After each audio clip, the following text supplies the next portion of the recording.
What if you lived your life with a focus of pushing it to the limit in everything you do? What if that drive led to joining the United States Marines and experiencing a whirlwind career within your time in service?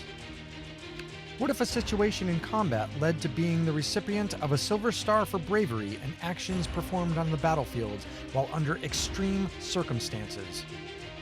What if you took that same intensity and focused it post-service to build a career as a filmmaker and cinematographer? Join me as I talk with Marine veteran Ethan Nagel about his time as a scout sniper and how he is actively pursuing his vision within the film industry post-service. This is Veteran Success Story.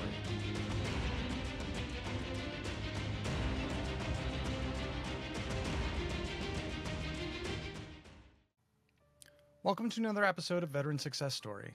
Today, I'm joined with Marine veteran Ethan Nagel to talk about his time in service, but we touch on that briefly, but really what we are talking about is his passion and what his time in service and what he learned there led into what he's doing now within the film industry.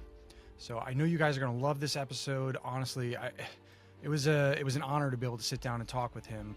But I also got to say, guys, please follow and subscribe. Hit that button, whether you're listening on YouTube, Spotify, Apple Podcasts. Those are the major ones. We're across the board, though. I mean, it's on iHeart.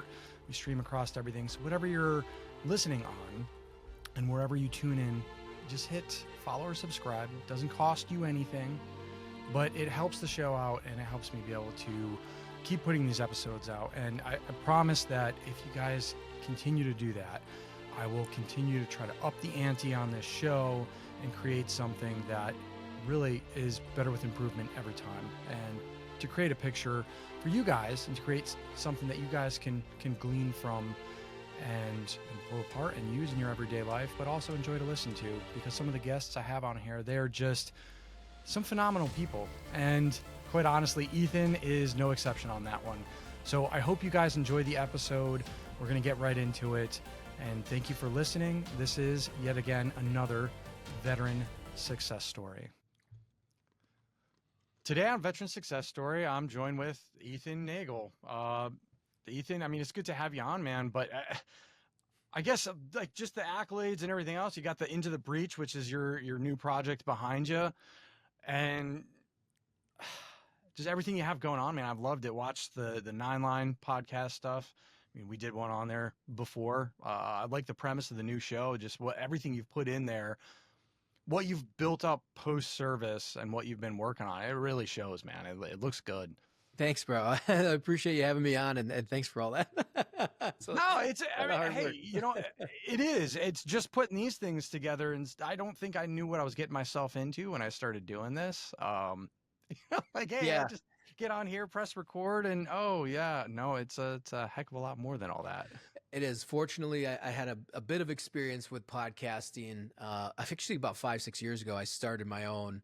I think I got like 6 episodes in and COVID hit, or we had moved and then COVID hit. I think I'd actually probably close to 9-10 episodes, and it was a pain. It was very done haphazardly. You know, it was for fun, yeah. But it's like when fun turns into a lot of work and you don't quite have a lot into it. Like I think people think like, oh, I'll just throw on the cameras and then it's done and we'll edit. Like, yeah, you know, I had 2 different camera systems, and if you're a camera nerd, you're like, oh, these are different frame rates or they're different, you know, hertz rates. One's shooting at 24, one's at 23.98. Then the audio is not capturing correct, so the audio drift over 30-40 minutes keeps dripped. So you're literally adjusting audio. It's not correct by the end. You see every hour basically you have to readjust, and then we didn't have the auto cutting features like we do now, so it had to be done manually.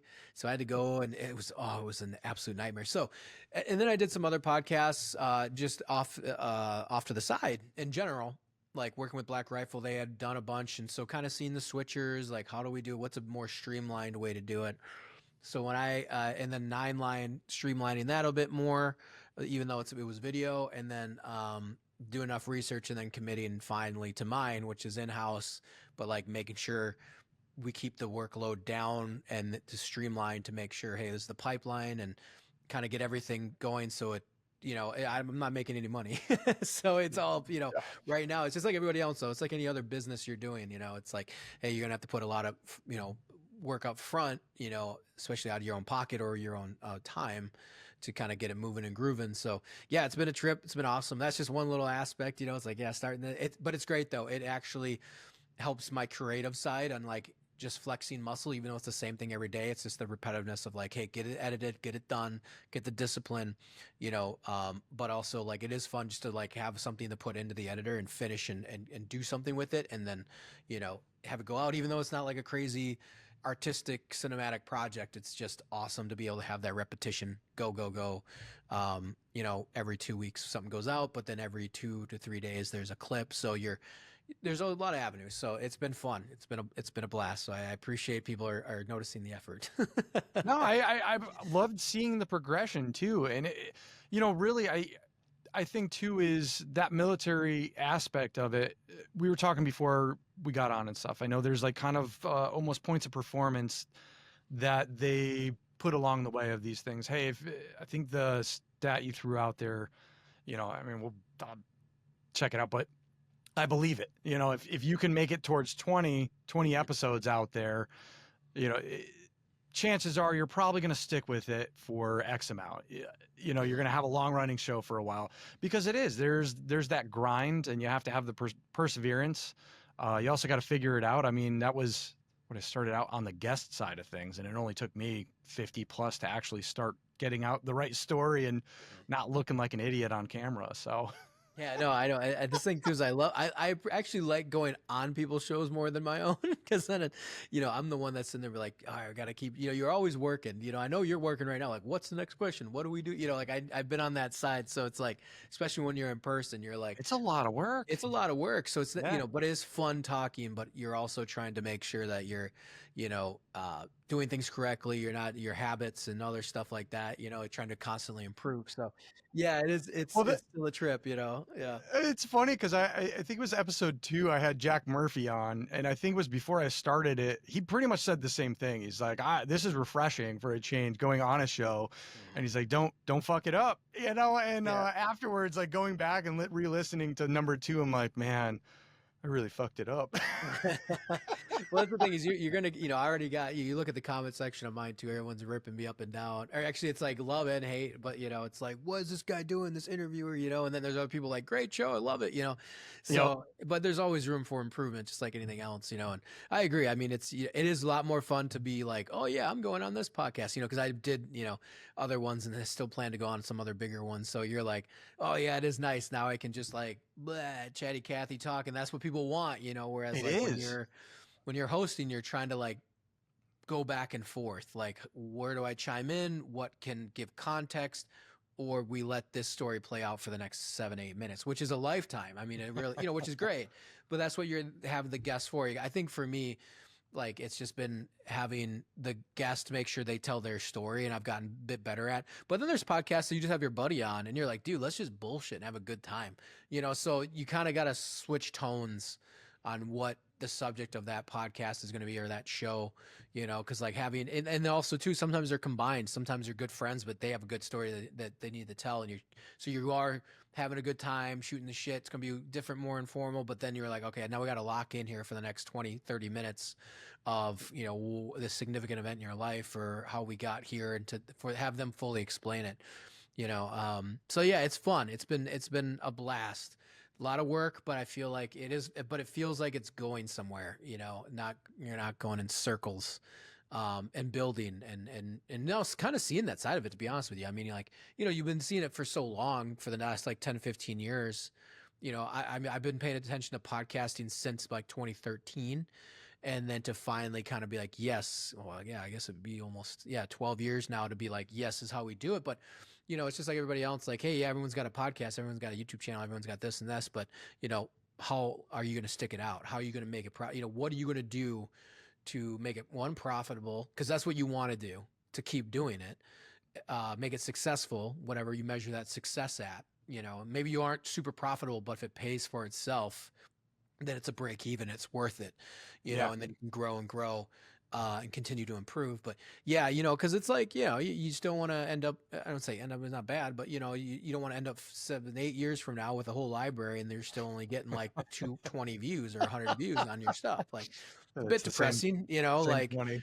yeah, you want to continually improve, you know, or, you know, and stuff like that. So it's been an awesome, it's been a trip, you know, stepping into the, you know, I'd say podcast space, but I kind of want to stay like show space. Like, hey man, you know, you're not just talking, you're trying to do a little bit more and more and more each time. You know, that's my goal with Into the Breach is one, getting people's stories out there that aren't as heard. We're very veteran focused, as me, you know, we're veteran focused, but I'm, you know, and everyone's like, you know, some people are like, well, I'm not a veteran, I have a story. I was like, yeah, that's fine. Like, I know it feels like it's veteran because that's my community, that's who I know. But Yeah. my goal is to then expand into, you know, honestly, regular conversations. You know, it's, yes, that's the theme Into the Breach, but like, dude, you know, talking with entrepreneurs that aren't veteran that have built really good companies, or Yep. guys that are not veterans that have scaled Everest. You know, I did have Brian, you know, Dickinson on. He did Everest. He was a Navy swimmer, but regardless, a rescue swimmer. But regardless, if he wasn't one, I still want that story. Like, I'd love to see that, tell that, or other people who have just climbed Everest that aren't vets. Like, it's a crazy feat, or, you know, divers or stuff like that. You know, it is veteran heavy, obviously, because we know that community, and whatnot, but you know, it'll definitely 100% expand into further out.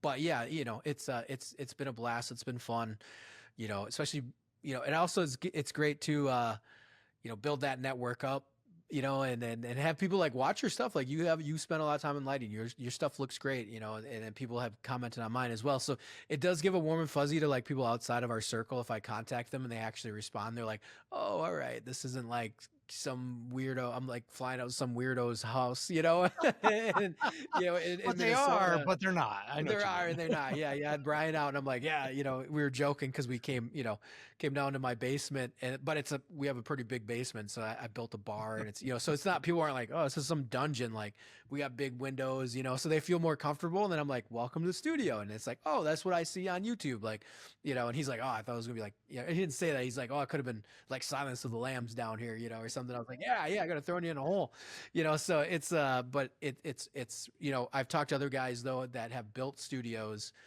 and rented spaces, and, you know, I've talked to him about, I was like, yeah, you know, eventually I'd like to get to that point. They're like, don't, you know, they're like, if you start making a lot of money and you're good with your space, they're like, it's perfect. You can walk downstairs, you know, like it. And if you're making money off of it and you got your buddies and you're kind of secure and you have guests, they're like, just keep it like that. Cause they start dumping money into their studio now, which costs money to rent and blah, blah, blah, you know, and you know, that goes on. I think you can do a lot in your house.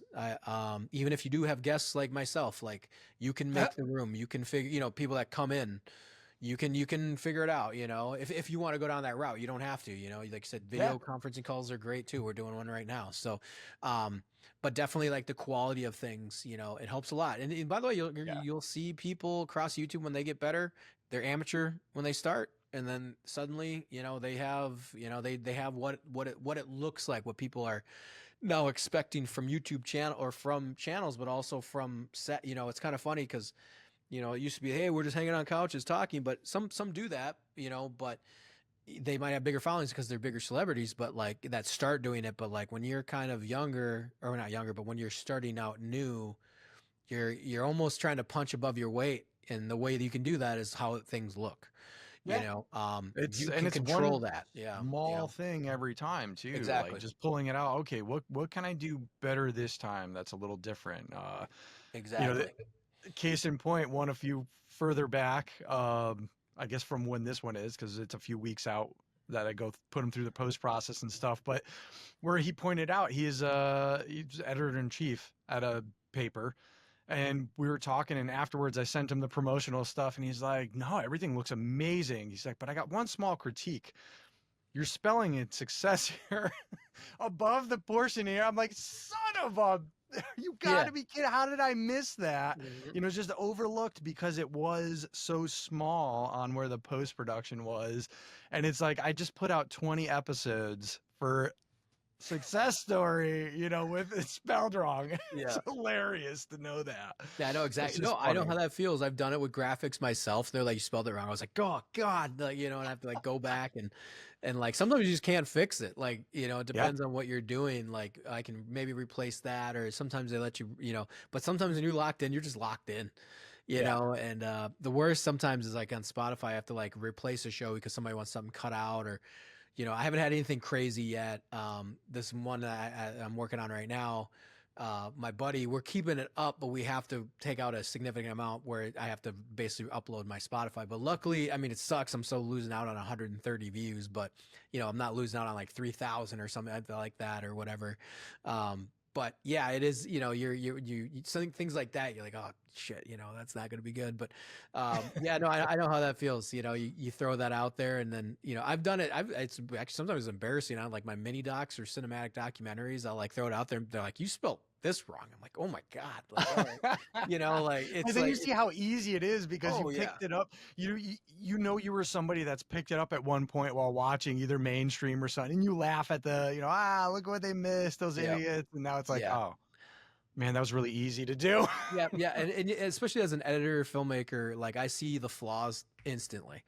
Yeah. Instantly. There's actually a really funny clip. It went around probably like 3-4 years ago, and it was on like the Filmmaker meme pages, you know, that I follow. But it was pretty horrific.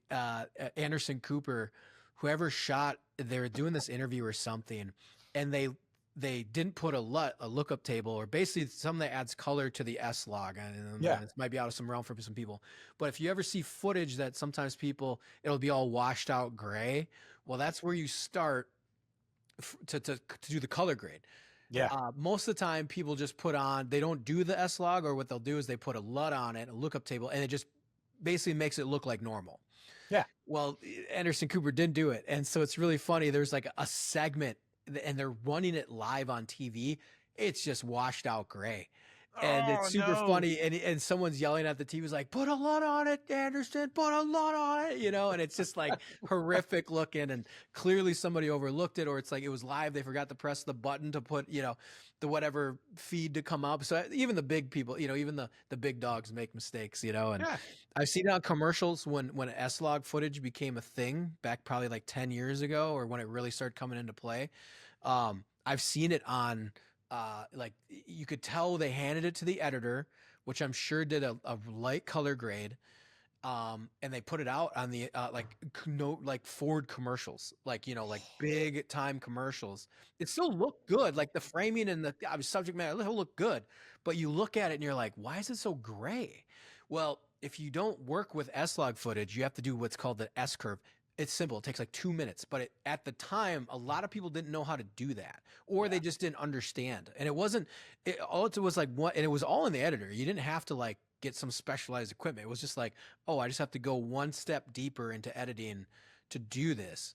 And so you can do color on the color, basically like saturation and contrast, whatever, you know, as on the editing page for, you know, if you want to adjust some of the color. But if you want to really get all of it, you have to do the S curve. You have to like really push and pull and whatnot. Well, you can tell somebody like maxed out all the settings on, but it still looked like kind of gray, washed out, and they were just like, "Fuck, I don't know." Like, put it out there, you know. And all it takes is just one more step, and it's like, boop, boop. Okay, I would have fixed it. And believe me, I've done it with guys that were a little bit older. I'm like, why is this footage like? You know, I've seen it on their reel, and they're like friends, but they're older. They're like, you know, 15, 20 years older, and they start using this stuff. If you don't know, if you're not an editor, a lot of DPs aren't editors, so it's like, you don't know. Yeah, it's like you just don't know, you know? And so you don't know what you don't know. And, you know, I actually grabbed their footage one time and like re-edited for like some other stuff. And it's like, and they're like, oh my God, that looks great. And, yeah, it pops, you know? And they're like, I didn't, you know? So yeah, it's you know, that's the nerd side of me talking. But yeah, it's even the big dogs make mistakes, you know? And so all you got to do is, you know, correct that mistake or just continually improve, you know? So. And that's where we're going to go from the segue. This is perfect. Yeah. Because we're going to segue into who is this guy, right? You've done a few before. I know I've seen I think I was listening to the Whiskey and Windage one, but you've done one with your story about the Silver Star story. You know, I think it was Vet Center and Black Rifle, Black Vet Rifle. Center. Yeah, Antihero now. Antihero did a long one. We ended up taking most of the segment. But yeah, I think that's the three that I've discussed it, you know, the most. Yeah. Yeah.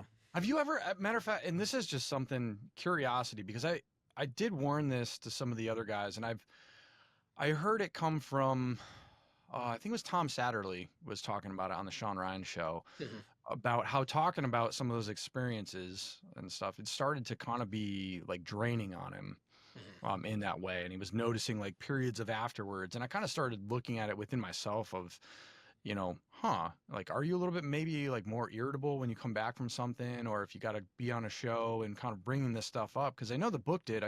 Sort of took a break from looking at any of that stuff for a while after I was done when we were in the editing process.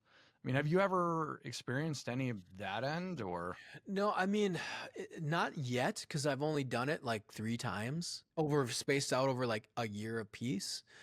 Um, Emotionally, I get it. Like I was talking with Brian Dickinson about this because I mean he did the Everest and still it's still very traumatic, like the post-traumatic stuff, or even guys like Navy rescue swimmers like dealing with a lot of like helo crashes. That's still PTSD ridden. Like I think a lot of people think that you got to be shot, blown up, go to war to get that. It's like you don't. Like a helicopter crash can fuck you up for the rest of your life. Like, you know what I'm Yeah. saying? Or like, oh, a helicopter landing as a civilian or even as a rescue swimmer, like that could be horrific, or generalities, anything else. Um, yeah, for me, I mean, it's like it's a weird thing for me right now. It's everyone wants to hear the story, and everyone I talk to is like, you need to get this out there. You need to, one for the infantry guys, two for the men you serve with, and it's a therapeutic in some ways, and other ways, yeah, it can be a bit emotionally drain. It's emotionally draining, that's Yeah. for sure. Every time I talk about it, it is draining you know and because you're recounting so many events and it's a significant part of my life. I mean, like, beyond just the event itself, it like and you also kind of like think about how it impacted you, and what my mentality was then, how I performed under fire. So I'm very proud of what I did, but it was very tragic. We all nearly got overran, and you walk away. Like, I was at one point, I thought it was lights out, and then Yeah. you're dead, and now I'm back.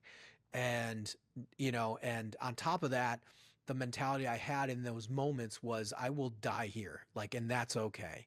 Not only is it okay, I will die as a warrior. I will die on this pile of brass, and you will remember me for that. Like, especially in the infantry, you want to die a beautiful death.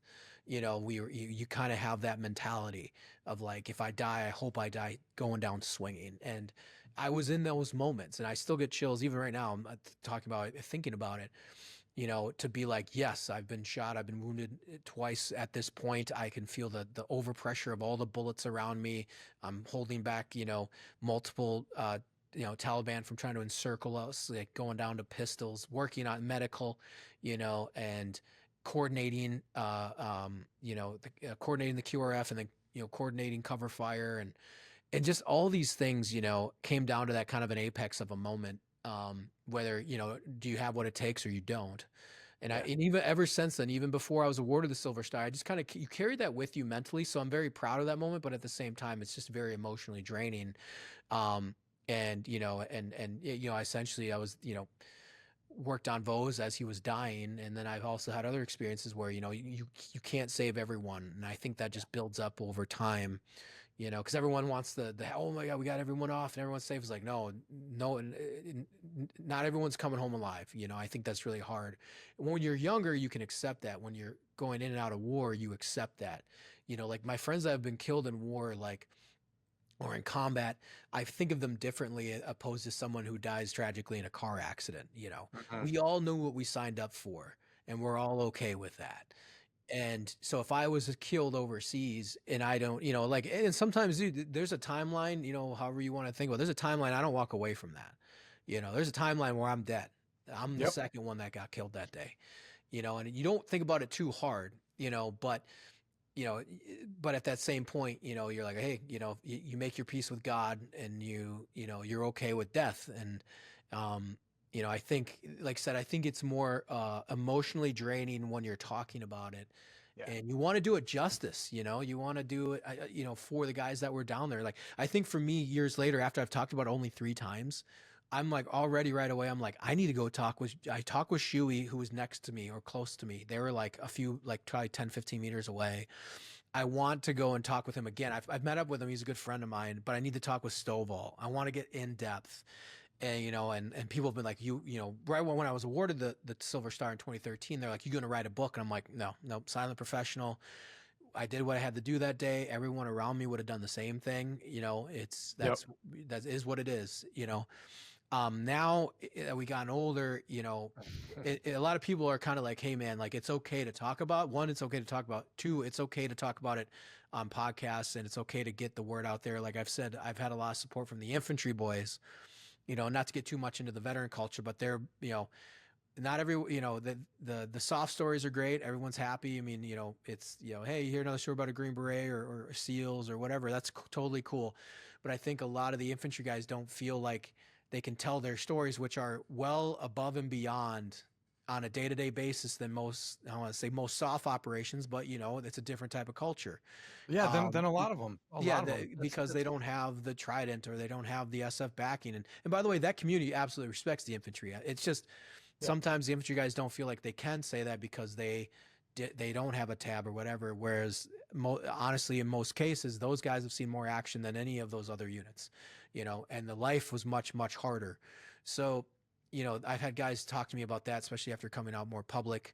And honestly, kind of now I feel like a little bit more about, we talked about this before hopping on the podcast. I feel like a little bit of my not my burden, but my duty a little bit more is to shine light more onto the infantry, and to give more, more love to the infantry boys. And so with my story as a Silver Star recipient, it's not a Medal of Honor, it's in that weird category where like, it's well above and beyond anything the regular, I was gonna say, like, I know another Silver Star guy. Yeah, like, but it's not a Medal of Honor. So you're like in this ether, like where everyone over here cares, but no one else here cares, but they're all within the, so it's like there's no book deals or money or speaking tours, but everyone here is like, you should do that. It's like, well, but then over here, no one cares. So you're, even though it's a big deal, it's still, but so you're in this weird ether and you're just like, well, I guess you're like grinding away what you should be doing. Like you shouldn't, rest on your laurels. And, I'm not saying that, like, oh my God, I need a free ticket now wherever I go by any means, none of that.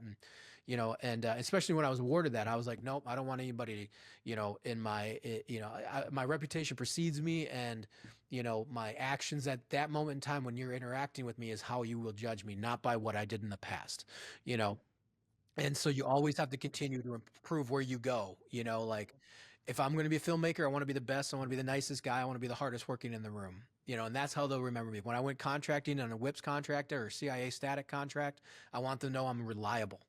I want them to know that I will do the mission, that I do it and I do it very well, and I take it seriously. And that I can interact with other people. I can be a leader, when I need to be a leader, and I can be, a trigger puller when I need to be a trigger puller. And so, so I've carried that, with me, but nowadays I'm a lot obviously more comfortable talking about it. Opened up a lot more. What I'd like to do is, it's like the first time I talked about it publicly was nuts. Cause I did on Black Rifles podcast. Cause one of, Logan there was like, he was another Marine sniper. He's like, hey, you're on staff. I want you to tell your story. And I was like, sounds good. And I like reread my after action. And then there's stuff in there that didn't make the after action. So it's like a lot of stuff comes back to my memory. And it was just like everything else. Like these things happen, but sometimes I forget what in chronological order it happened, and so you're just trying to make sure you do it justice. You obviously don't want to be called out, all this other stuff. And especially the guys that are with you. I never want any of the guys that were with me in that firefight to be like, yeah, he's full of shit. That didn't happen. In fact, I downplayed it sometimes, especially, in later years, and other guys are like, no, dude, it was worse than that, so I'd rather err on that side than to try to, blow it up into something that it wasn't. I'm very proud of it. It's that dividing feeling where like people are like, dude, because I've had people come up to me and be like, this is a Medal of Honor. Why is this not a Medal of Honor? I've legit have generals talk to my friends while at the ceremony. The general that awarded me goes, why is this not a Navy Cross? Yeah. And so, and like that, I'm not saying, hey, this needs to be upgraded, but it does give me a little bit of like, I don't always say like a boost, where you feel good. You're like, people like they recognize it, and the people in my community that I respect recognize that, and they're not saying it to like blow smoke. Like they don't throw that around lightly, and so I guess it's just kind of, trying to be humble, but also, use it as a tool in the toolbox to help spread the word about infantry, to help the other guys' stories.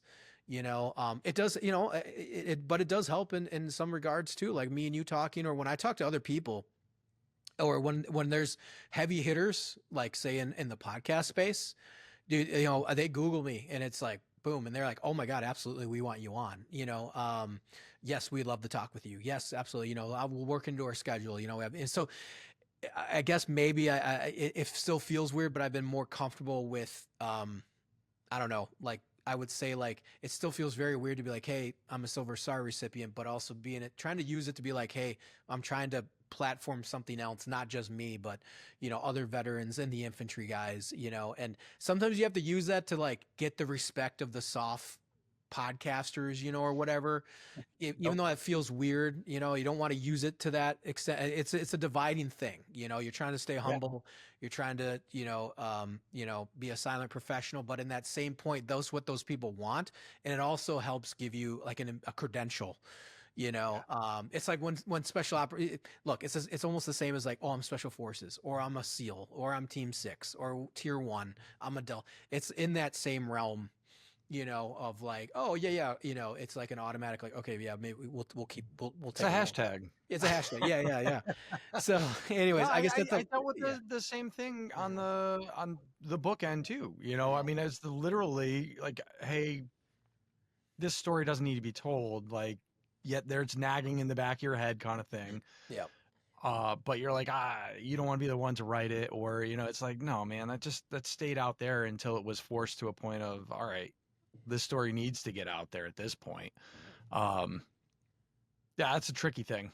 It is. Yep. And my good friend of mine that was here, Luke, we've been talking ever since he came out in December, and I've been wanting to write a book, but it wasn't about my Silver Star battle. I was like, I've always wanted to write a book about the ETTs, because it was a very small contingent of Marines for 5 years. That was it. It lasted for 5 years, and it was over. It was probably about 4 rotations. It, produced myself, Silver Star, and also Dakota Meyer, the first Medal of Honor recipient, in the Marine Corps for the GWAT. So it's not, I don't want it to be about me. Well, and so my buddy was like, he was on the first rotation. He was on 5-1. So he was there in the beginning, and then we had one more rotation after us, and then they killed it. And so we could cover that ground pretty easily. So yeah, and that's, I think it's like trying to frame it correctly, and be a cool story to tell. Yeah. Yeah. Because it's like you're covering, it's almost like a point of history book, Yeah. And obviously I'm sure we're going to go into detail about the Silver Star battle, because Dakota Meyer already has a book about his stuff. So there's like a hook, it's like hook is the Silver Star battle, but the majority of the book is about these Marines that were underfunded, underpaid, under-equipped, and did this amazing mission that was basically handed to special forces, but couldn't handle the mission. So then they took it over, helped relieve the pressure. And, that's what Marines do, whether we like it or not. And so that's something I take a lot of pride in, and taking that amount of responsibility. But I want it to shed light on that. And so that to me, so we're kind of in the talks, and we need help essentially, it's like, I mean, like I can't do it alone. He can't do it alone. So together we can do it, and kind of do a hybrid media project, but also get the ball rolling on the book. And whatnot. So he sat, not in a bad way. He I shouldn't say it in a bad way. He had a heart attack, but he didn't have a stroke. He had a heart attack. My buddy Luke, and so he's obviously going to be medically retired from the firefighter. Nothing he didn't stroke out or anything. He kind of was like, what's going on? And then they had to put a stent in his heart. They cleared it out. Other than that, he's like super healthy. He's like one of those like East Coast animals that drinks, and just like somehow he's like in can do crazy feats, and you're like, you look at him, you're like, what, but he does amazing stuff. But yeah, so now he has the time, and so we've been talking like, okay, let's get this thing rolling. And sometimes too, I don't feel as I hate to say, and it's not the right term, but like the cashing in, when I don't feel like I'm cashing in on anything, because the war has been over and it's been 15 years, so who gives a shit? So I feel almost a little bit more, I feel better about writing about it, because it's not in the moment that when everyone's trying to make their buck. Like now is the time to do it, because in my psychology, whether it's right or wrong, It's like, okay, cool. Yeah. No one cares about this subject anymore. People still do, but in my head, I'm like, yeah, it's over. No one cares. Now let's do it. Cause now I don't feel like I'm being some egotistical maniac, Yeah. you know, um, Yeah, you're not it, cashing in on it. yeah, I'm Like, I not mean, cashing and in on it. it's unfortunate because people If it do. works, that's great. I'm glad it does. But I don't expect to be like, I'm going to write this book and I'm going to make a bunch of money and then I'm going to go on tour and I'm going to do this and Yeah, like, exactly. The you know, important part is telling the story yeah, and like exactly. Like, getting those names out there. dude, That was one of the biggest things, is having, I mean, that dedication page where it started off, that was one thing that was super important to the guys I was with. They're like, hey man, freaking the Fallen, there has to be a page of the Fallen, and that was Andrew Bragg, kind of the same thing as well with theirs. They kind of took, they sort of even took it a step further. It was kind of cool in the inner jacket there to where he actually changed the way Casemate did stuff, and they actually had pictures of the Fallen that were attached with them. So it's been neat to see that progress, but make sure that keep that azimuth of telling these stories, but telling them, keeping those names alive. yep. Um, Exactly, exactly, and that's why and not only the names keep the names alive, but the mission that they did and the mission. yeah, From speaking from my experience of the ETTs, no one knew we existed. yep. They always thought that we were always in the wrong camis because they were like, or they were like, why are you not in your deserts? I'm like, because we're out here, and they're like, what are you talking about? There's no Yeah. Marines, in RC East. I'm like, well, there is, and we're doing some more pretty wild shit, and then everyone thinks I'm MARSOC. So when I got the Silver Star, we were big boy, big boy rules. We had a special forces major take leadership of our team. And so we were running around in old BDU camis, looking like the Afghans, growing our beards out, but we were also, You were running fit. yeah, man. It was painted our rifles. So everyone looks at the photos and they're like, "Oh, he's MARSOC. What MSOB was he with?" Like, "Oh, he's clearly this." And it's like, "No, man. I was just a regular old grunt. We just got to do some really fun stuff, But yeah. So that's what I mean. I agree with that. I think it's just one of those things of like, hey, getting their names out there, getting who else was out there, especially the Silver Star battle. For me, it's been 15 years, and 16 years now, going on 16 years. That I want to know what else happened out there. Like me and Shui talked with each other, but I want to know about the and by the way, I think that's kind of the shame of it. We all kind of walk away like it happened and we walk away. Yeah. Like my team leader that and my buddies that were on the ETT that fought their way up the valley, the National Guard boys, like what's their story? I know they got kills going all the way up, and they're fighting their way up. The ambush that took place on the very southern end, the Kiowa pilots, their perspective, so it would be an amazing thing to hunt down those angles. And even like Stovall, I haven't talked to Stovall in years, and he was the other guy that was with us, and get a little bit more on Aflag's side. And Gunny Rogers, I caught up with a few months later, happenstance when I was a contractor, and then we caught up. But again, that's been years, I didn't even, he was a great dude. But he was the other Marine that was with me, but they were our replacements. And so I didn't even know who he was. And he happened to be on that patrol. And I talk about him. I thought he was dead. He was the one I thought I was gonna have to drag over the wall. And, so it's just like getting the stories and perspectives from all those guys, and, yeah, and because they were throwing grenades, they were doing wild shit 15 meters from me. I didn't even know where it was happening, and the only reason I know that I ran through gunfire and RPGs were flying over my head was because Jared Chu had told me, like I didn't know. Like, Exactly. Yeah, heat of the moment. That's the thing. You so many different vantage points because you don't know. Like in the heat of it, it is just sheer chaos controlled chaos, but you can't see all of it. You can only see your lane. exactly. You got your blinders on, like you're, and so, he told me that like the next day or that day, same day, we had a few drinks back at the SF compound. He's like, dude, I look back at you and fucking bullets are kicking up and RPGs flying over your head. And I was like, really? I was just like, yeah, I just fucking was running. Like, I don't know, And so, but yeah, anyway, so yeah, I think going down for that journey and for other guys, other not Silver Star recipients, but guys that have been through, their deployments. I mean, it's this, I think some people, it's like you move on from it, but it stays with you. And I think that's something that a lot of people now, I think in the GWAT generation, are starting to get. Because, sometimes you walk away like, yeah, I did it, I was young. You just kind of got to, it's like, you don't forget about it, man. Like, you don't. Yeah. That'll be with you to the day you die. My grandpa, the only thing he remembered when he got Parkinson's was his Marine Corps. Like, that's it. That's, the only thing he was a quiet guy, and the only thing he would ever talk to us, it would only talk to like two of his grandkids, and that was me and Tony, was his time in Korea or his just time in the Marine Corps. And they were very proud of it, And I know that's the last thing we're gonna remember when we die, like that will be what we remember. That'll be, it's significant. It's a significant part of your life, and that's okay to accept. And we still Yeah. gotta build upon that.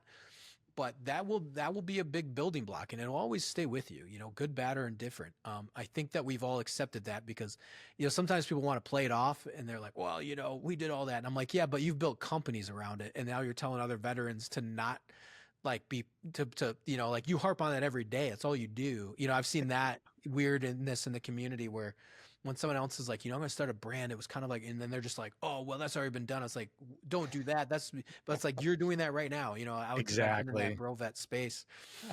Don't discount that other effort because they might see something that you don't, or they might fill that space where you don't have something in yet. Or even if you are, you know what, they might, honest to God, they might just have more drive than you and they might be better, and it's, are you going to take that initiative to be like, hey, here's this other guy. Like, are we starting to slack? Are we not pushing ourselves? Where's it at? Yeah. Never discount somebody else. Exactly. Yeah, exactly. And you can tell that's just, I think, some insecurities, within the community, because everyone is like, dude, if someone's starting a vet company, go for it. Like, 15, 20 years later, people are like, what am I going to do? And I'm like, go for it. There's always new generations of warfighters. There's always new, and like, well, there's always that guy saying that he's going to go to selection, right?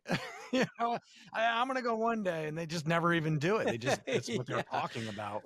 Yeah, but that's what I mean. I think it's just, because you look back at like the rest of the vets before us, it stuck with them. But I mean, like, look at like Korea or Vietnam. Like the Vietnam guys didn't even talk about they were in combat. They never talked about it after they left, and now in the infant, I think in at least our generation, we looked up to those guys, and I don't think they quite knew that there for a while. They're like, hey, you guys are legends among the infantry, and just for them to probably hear that is something like, oh my God, maybe my battle was worth it. Maybe my tour, even though I thought it was fucked up, was worth something to somebody else. It's like, yeah, you guys are legends. Like, you guys, against all odds, you guys did crazier shit than we could ever imagine. So yeah, I think getting stuff out there, I would just say always in the right light, but yeah, it's for me, it's a, emotionally taxing, but at the same time, it's like, it does feel good because I want to highlight what other guys had done and like kind of what overall what happened. And, so for me, I guess I haven't gone to the route where I'm sure, some other guys have, where it's like, you got to go on. I'm sure the Medal of Honor recipient guys, I talked to Romache, and I think he gets kind of burned out, especially in those early years. He's just, it's the same story over and over and over again, like, and I could see if I had to do it every week, it'd be pretty rough. It'd get pretty burned out, so I for me, it's been like a year a piece, every time I've gone into detail, I guess you would say, like taking no shit an hour and a half to like, this is the context. Cause you got to know context too. It's not just like, hey, so everything went wrong and there we were stuck in that's why I was like, I can't touch that instance in this episode because like this will be the 3 hour long. Dude, it'll go for 3 hours, man. Like, and for something like that, I can't do it justice over remote like that. I mean, this remote platform is cool. It opens up stuff like that, but I'm like, that's not what I'm focusing on with this. Is what are people doing now, or what's built up to this point? Mm-hmm. There are those stories or those podcasts where it is somebody's full story on, hey, this is what I did in the military. And it's like, okay, like, and it's cool to hear those, as well as the storytelling aspect of it. Cause I mean, we just talked about it at length here. These stories are important to be told. But, it's what are you doing now? What's the way forward there? And everything that you're doing too. I mean, it was really like led up to, I know you were saying that you had a smaller show, and then you did some work with, you do another one out there.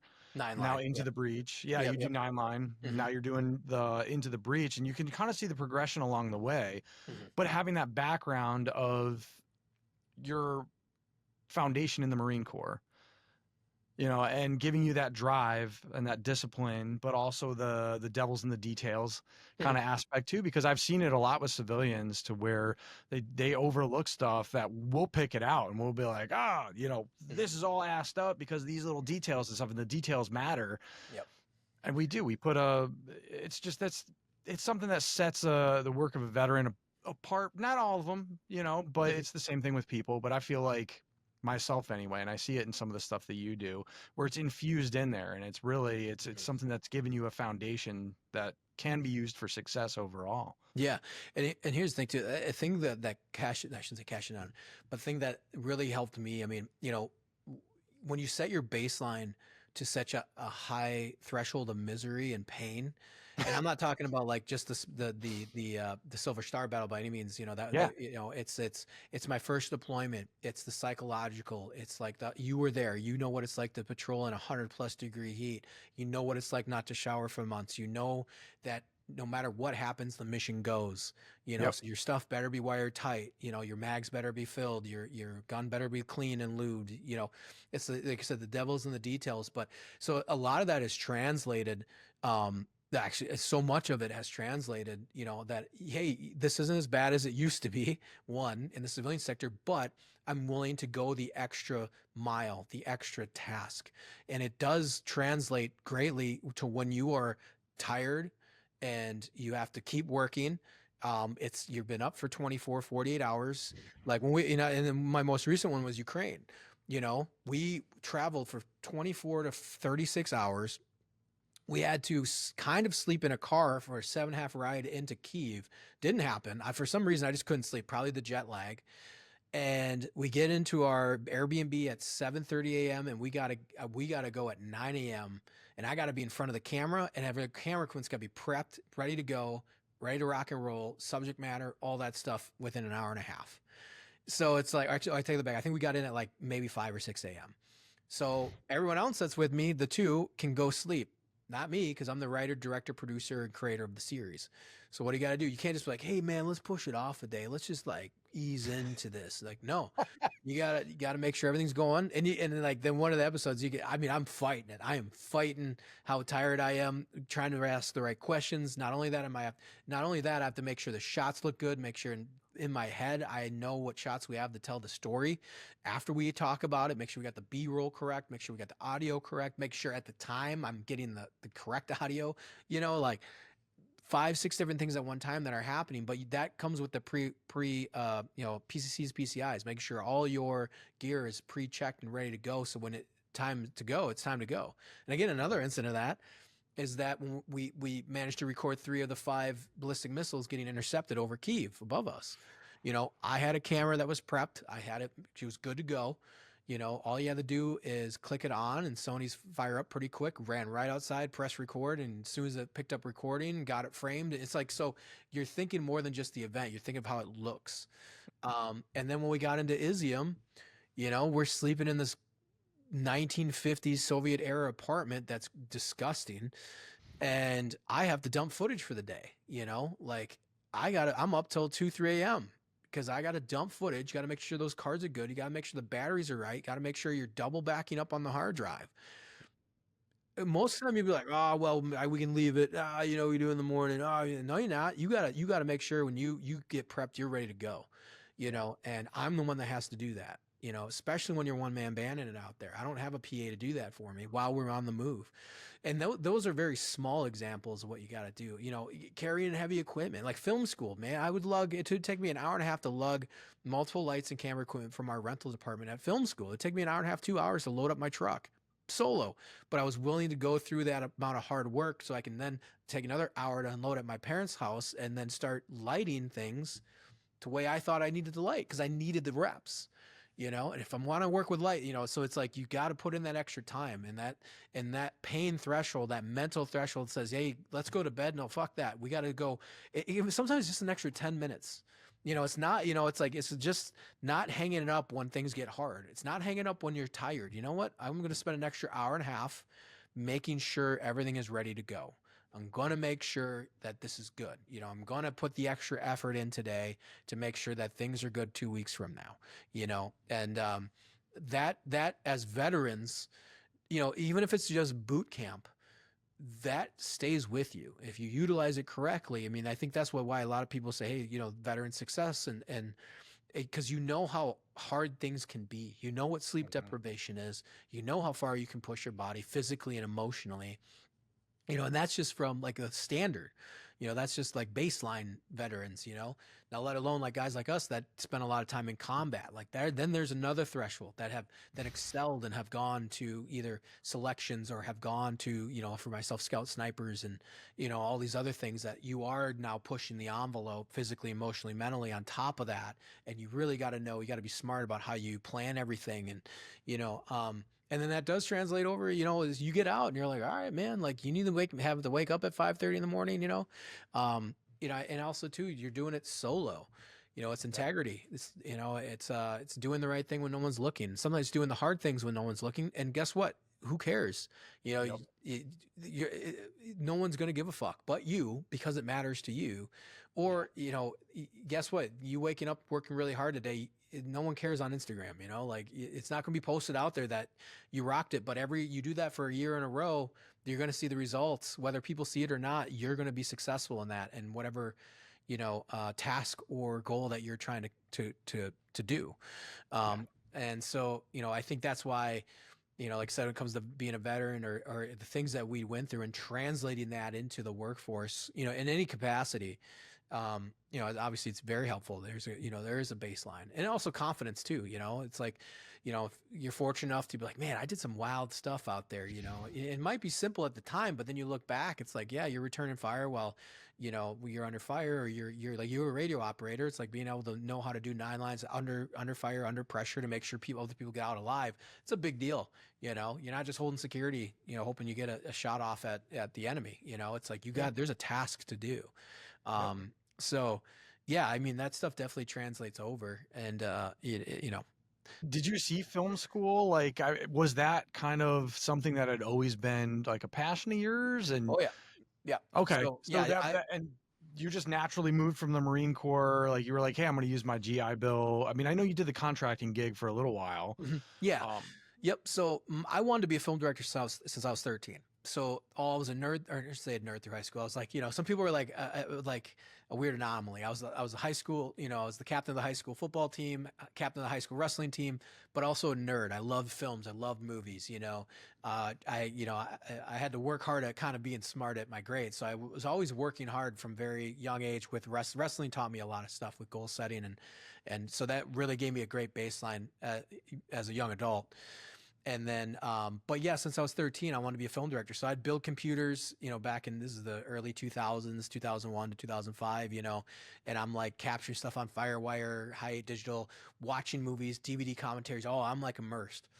And, but I also wanted to be a warrior. I wanted to be a part of the warrior class, watching films, but also my grandparents were World War II in Korea, Marines in both those wars.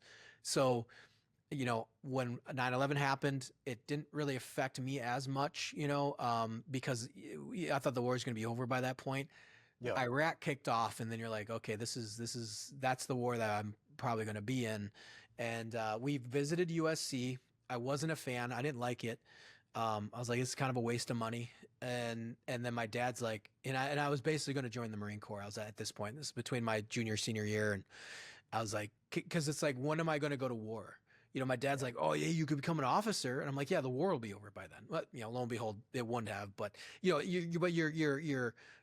rolling the dice, and I was like, I don't want to roll the dice. I know if I go now, I have the opportunity to prove myself in combat. I can stand shoulder to shoulder, hopefully, with the generations that came before me, and that meant a lot. And so I was like, I want to be a part of the warrior class. I want to be a part of that, and so I went. So I joined, did my 4 years. That's a whirlwind of a story. But yeah, 3 deployments.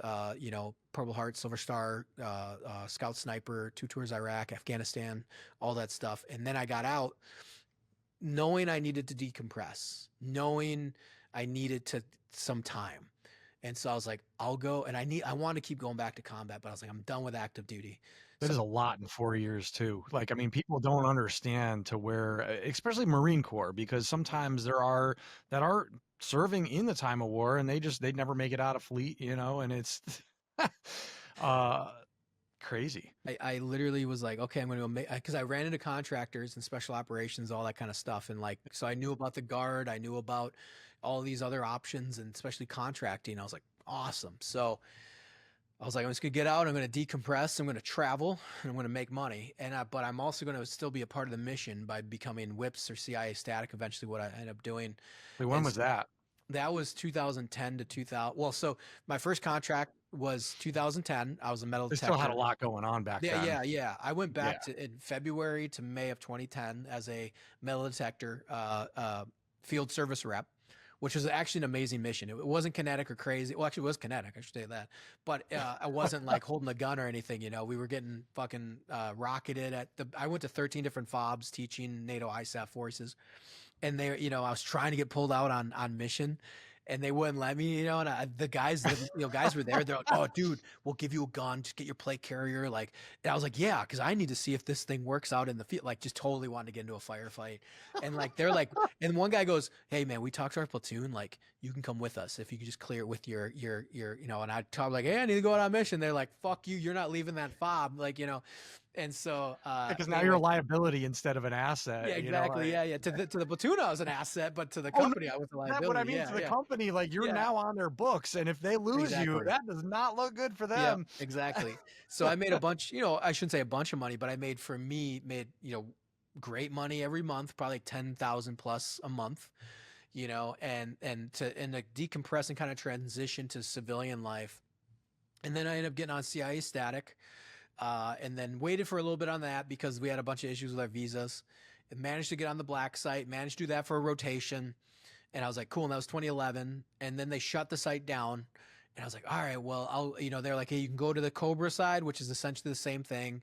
I was on Condor contract, which is the CIA side, and the Cobra was kind of CIA client, but there was a lot more sites. Yeah. And I was like, well, WIPS is paying $100 more a day. I was like, well, I'll give that a shot. I'll go to Department of State and WIPS mobile protection. So I ended up going that way as a DDM slash, you know, WIPS PSS, they called them. Yeah. And I did that for, trained up, did that, and then did that for a year. And then I finished up in 2013. And then at the same time, get my bachelor's degree online, finished my bachelor's. And then I went into film school in summer of 2014. So that, you know, I was always going to get there. I was like, film, that's where I want to go. It's always been in my mind. And it was amazing and surreal, actually, you know, to actually like step into film school, even though it was like a community college film class. It was amazing. It was best 2 years ever. It was so good. It actually slowed down time a little bit for me. I could enjoy it. I knew that, hey, once this is over, then I have to like kick off my career. So it was a nice transition period of like, just relax for 2 years, even after the 3 years of contracting. Like, you got money saved up, go party, you know, learn the craft that you love. That, thank God, I loved, because I was actually kind of scared when the first time I went actually into video production, because I was like, am I even good at this? Like, I've been building this up in my head like I'm some fucking, you know, auteur, and I don't even know if I'm good at this. And so, Well, how did you mesh too with like, just because of, I know a lot of times there's, at least in my experience anyway, the college that I went to right away, there's the Military and Veterans Center. That was in one of the like little basement areas and stuff, and guys would filter in and out because there was resources and stuff there. But I know that they sort of segregated themselves from the rest of campus, and I was on that mindset of like, hey, you know, you're going back to the workforce to go work with people, like, get out there, go do stuff on campus, or like talk to people, reintegrate. Like, how did that go for you after all of this happening? oh, it was a blast, man. I consider myself Didn't fortunate. phase you at all, huh? Yeah, no, I was, well, you know, and like I said, I think, you know, I, I, I consider myself fortunate on how I handled everything emotionally. Yeah. Over, you know, after my first deployment, I was all fucked up, but then it was like, okay, I need to move on to compartmentalize, but also like, all right, I need to go do the next best thing. I need to take more control over my situation, but also be part of the best. So I was like, fortunately made scout snipers. You start, you know, gaining more control over your fate as you climb the ladder, you know, Yeah. of like operations and combat. You know, infantry private, you have no control, and good luck. Yep. Squad leader, team leader, squad leader, whatever. But for, it's like, or if you go like, so like Army, it's like you guys, team leader, squad, hey, SF or Delta or Ranger, like you start being able to take more control as you kind of up the ladder in whatever unit you go to, so for me, it was like kind of a progression. And then that third deployment was like I had control over my own fate. So I think psychologically, I walked away a bit more confident. I walked away, especially after the battle, after everything I had done on other previous firefights and the mission that I did. I knew, I knew I had accomplished a lot, and so I can walk away with my head held high. Even though it was weird when I did get out, it was kind of like, yeah, man, like no one knows what you did, so like in your, it's like, it's crazy, it's like, I've gotten shot, blown up. I've been through 3 years of 3 deployments in 4 years. And you just like, and then one day it's over. They hand you a piece of paper and a plane ticket and, and they're like, thanks, go home. Yeah. Yours was a very abrupt end. Like it was just so packed in, and then thank you for your service and have a nice day, Marine. And wait, what? Dude, it was so weird. I was like, I need to get back on the horse. I need to, I was a little, it was a little, I would say rough, but you can tell like, cause I wanted to keep doing stuff. And like, I was only home for like 2 months and I was starting to lose it. Like, I was like, I need to get back into this. I need to get back to Afghanistan. And I did. Within 3 months, I was back in Afghanistan. So, but that did help me. I did decompress along the way. The money helps. The experiences help. It's like you're slowly like weaning your way off. And then finally at the end, I was like, dude, I need to like move on with life, or not move on with life. Like, I'm always going to be a part of this. We'll figure that part out, but I need to like move on, like, and go into film, and like, cause you need to start the career at some point. Yeah. And, so I did that. And, yeah, I mean, so the 2 years I had already like traveled the world. I had a few girlfriends, you kind of start handling that maturity a bit more. Setting the goals of like what's next, so yeah, entering film school, man, it was a blast because I had a bunch of money saved up. I had actually just been awarded the Silver Star, so you kind of like, I was in film school and people could Google me and they're like, what the fuck, like, and so like this guy sitting next to me like cracking jokes, having a coffee, just be like, hey, what's up, guys, like, and they'll like look me up and they're like, what the hell, and the professors were great, and it was very down and dirty, but it was a great technical film college where I got an associate's in cinematography. And so we learned how to create movies, not just like the theory, but how do you light, how do you construct, how do you, whatever, everything you need to know about cameras and lighting and editing and writing, screenwriting. I love screenwriting, I don't do it as often, but I do love it. So it was awesome. It was great. And it was just 2 years of like relaxation. Like, you got the money in the bank, you're doing what you love. I was working out like crazy. I was traveling when I could, through on breaks. So yeah, so it's not like like I know some people like, I'm going nuts. And, like I'm always been very, I've always been able to process things well. Luckily, even my wife says that. She's like, I thought you'd be all fucked up, like she knows my story. And she's like, when I met you, you were very like, you're happy go lucky. And I was like, well, it's my personality. It's not, I still bury shit, but I think I might compartmentalize a little bit better. I've always set goals and to be like, hey, let's, I'm always going to be somewhat a part of something, so right now, like I'm trying to work with counter human trafficking, when Ukraine kicked off, I went to go help. Hey, we need to evacuate civilians in some aspects, or, we actually helped coordinate the evacuation of orphans. Afghan evac was like, hey, we need to save our dudes. I mean, I almost got on a plane to Tajikistan. Like, we were trying. So, I mean, I think that kind of like, I was missing something because I wasn't a part of the mission anymore. Yeah.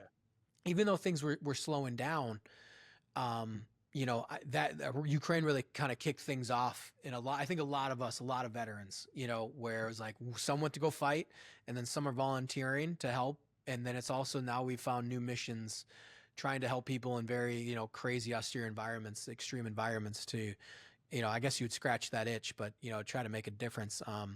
But yeah, I mean, through, the transitioning period, it always sticks with you, but I feel like I was pretty fortunate mentally. And I think because I had that not slow decompression, but it wasn't just a like, hey, go to college, forget about everything you did for the next 4 years, and now you have to deal with these fucking retards at college.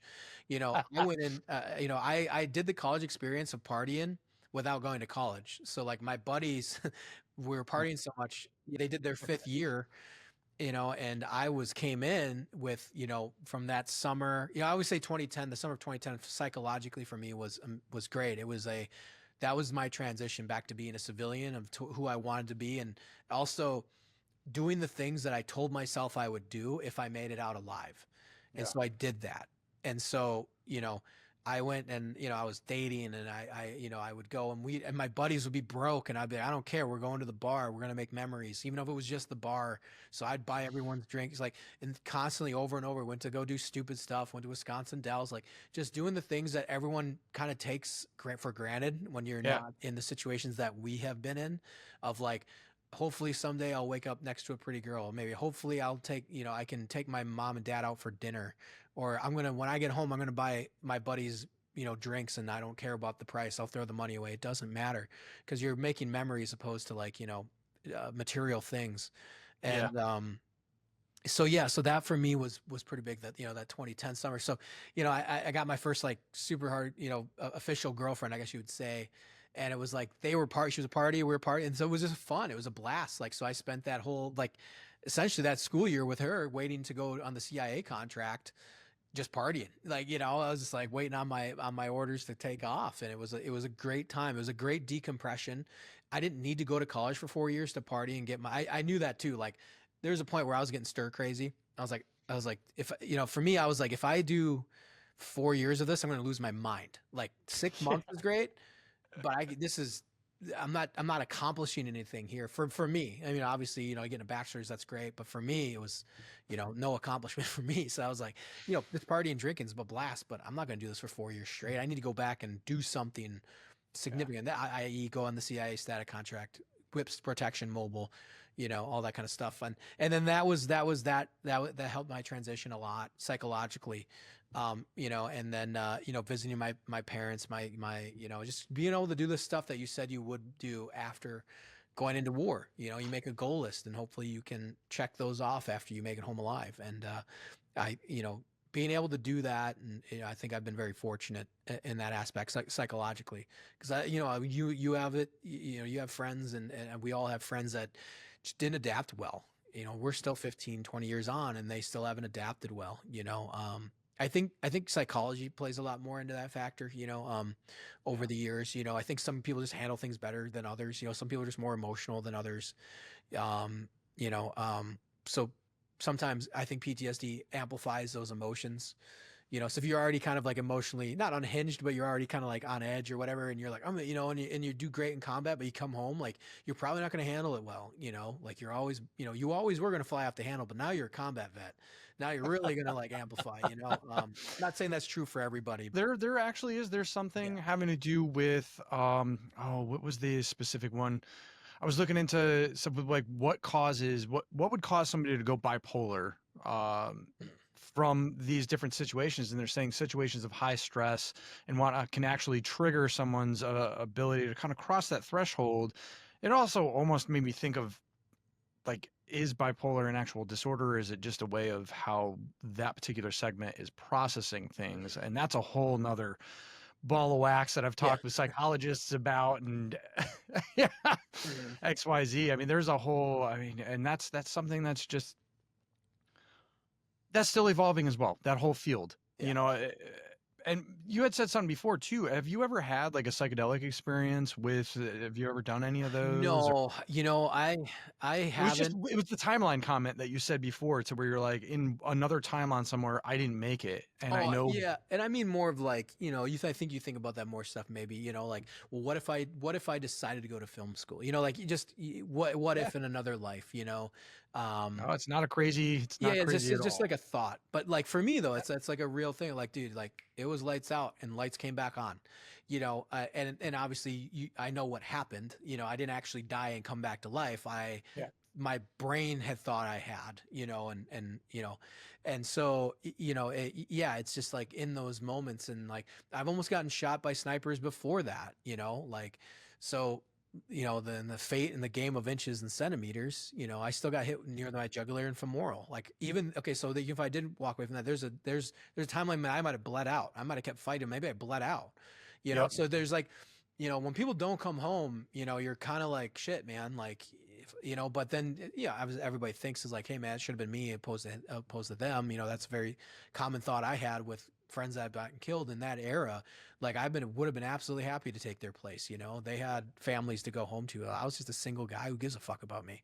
Yep. Obviously I have a family, but back then that's the sacrifice you're willing to make. And that's the mentality that you need to be in.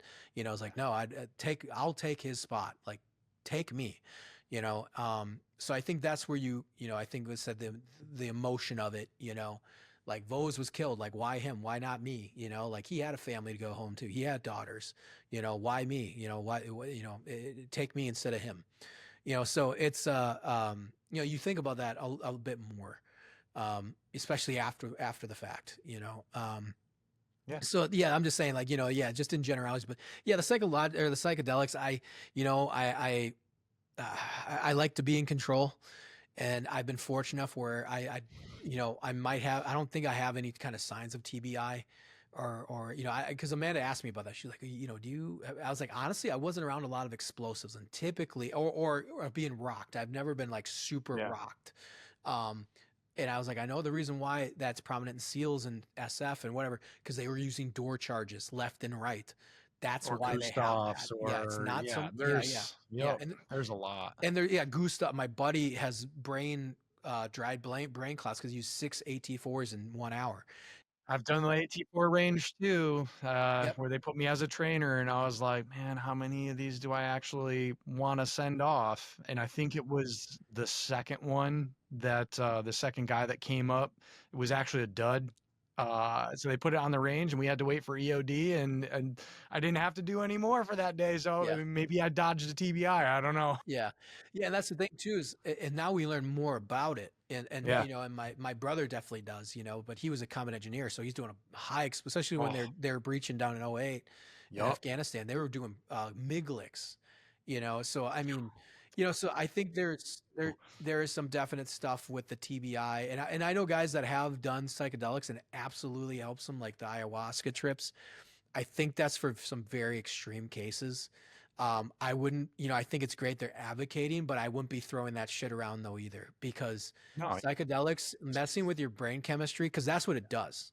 And if you don't need it, then don't do it. And there's other horror stories out there of non-vets doing it, and it ruins their life because it's not meant for suburban house moms. It's meant for people with extreme rewired brain, traumatic brain injury, or TBI, from what I've understood.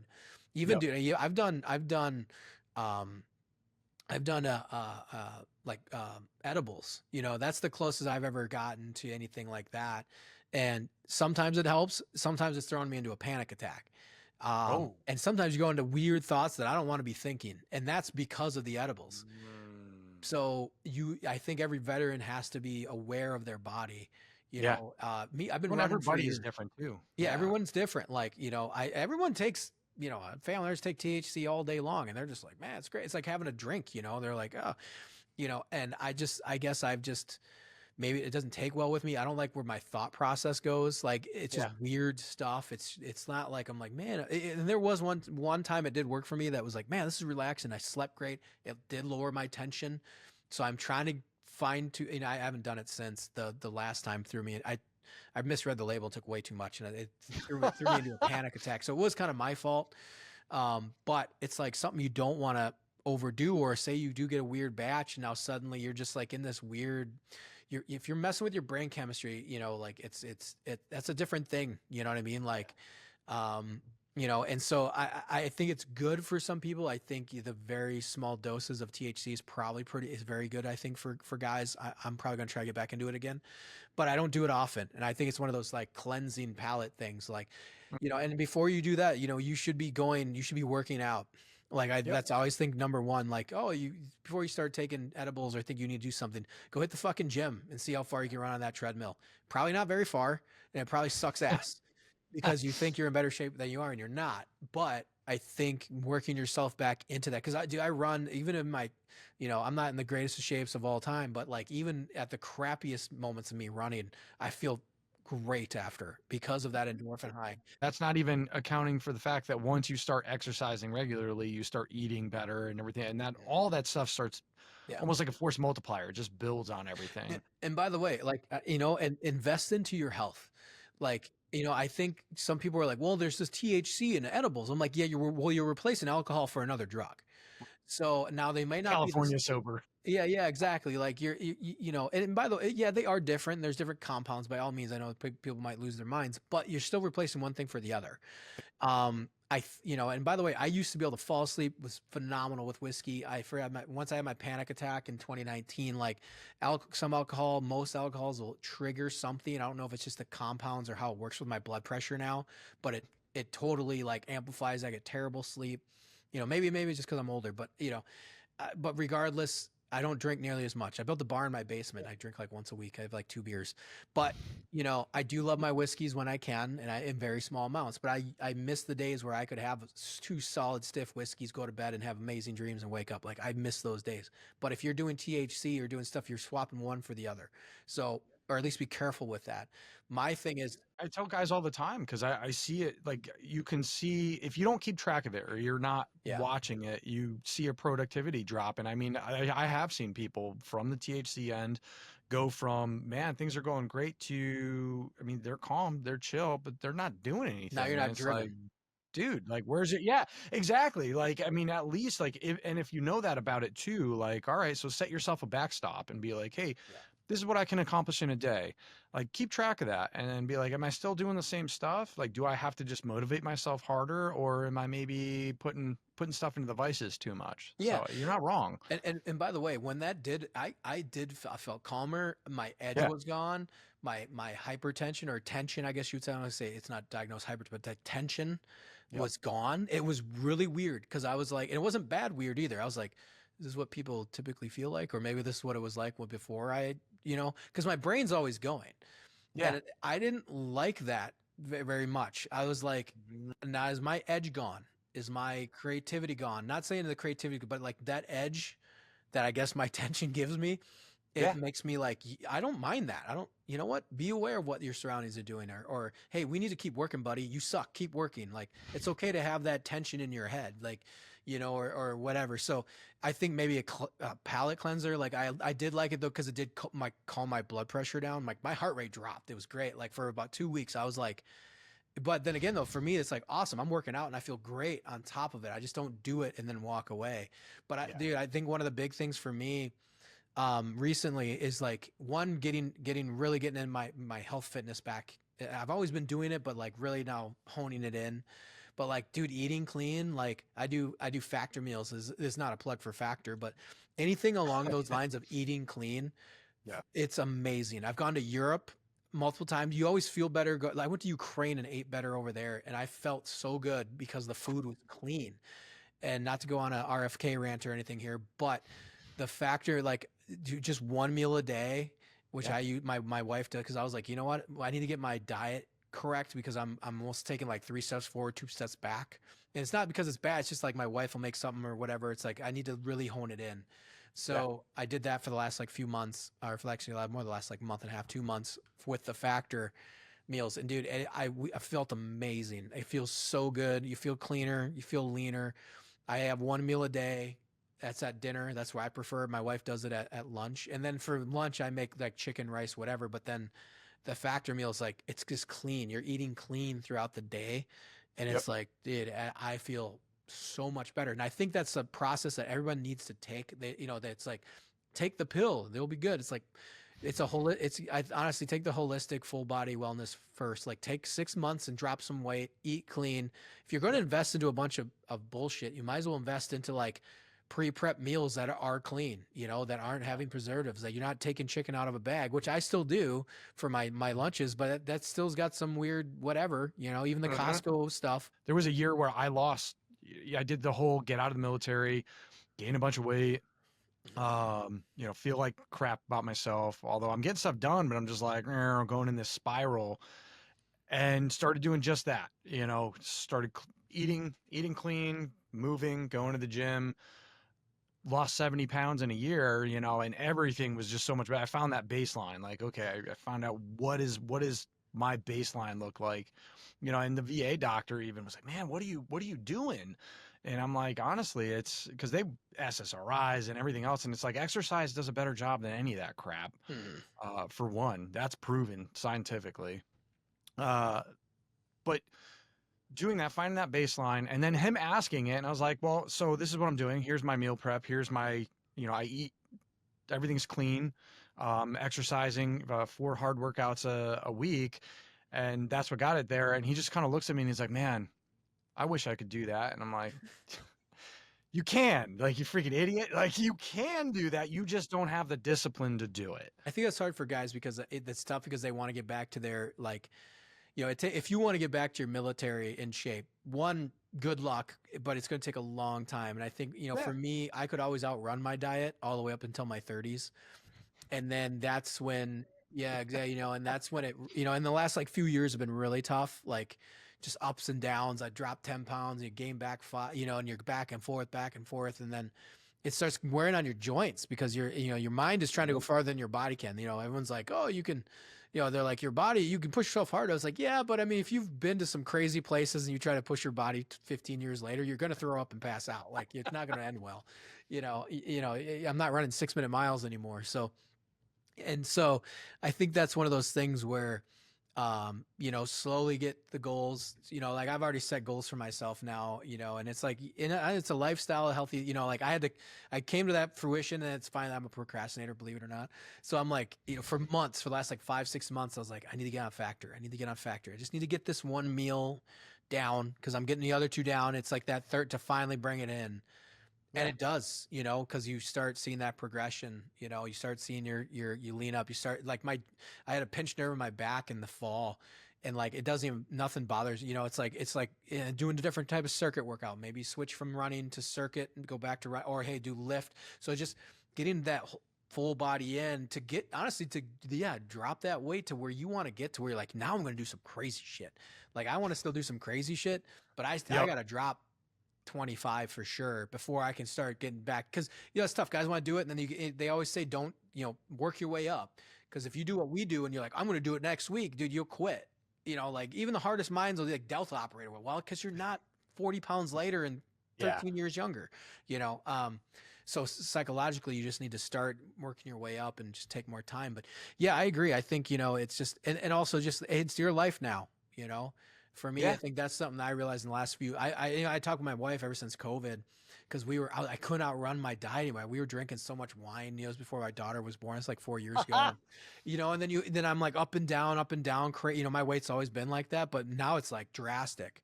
And I was like, man, I just need to, you know. And now I'm 38, and I'm like, yep, it's you know what, this is now. This is what we're doing. You know, she loves the fact. I was like, if that's what we need to put our money into pre-prep, because we have 2 young kids. I got a 4-year-old and you know, almost 4-year-old, almost a 1-year-old. It's like, then that's what we do.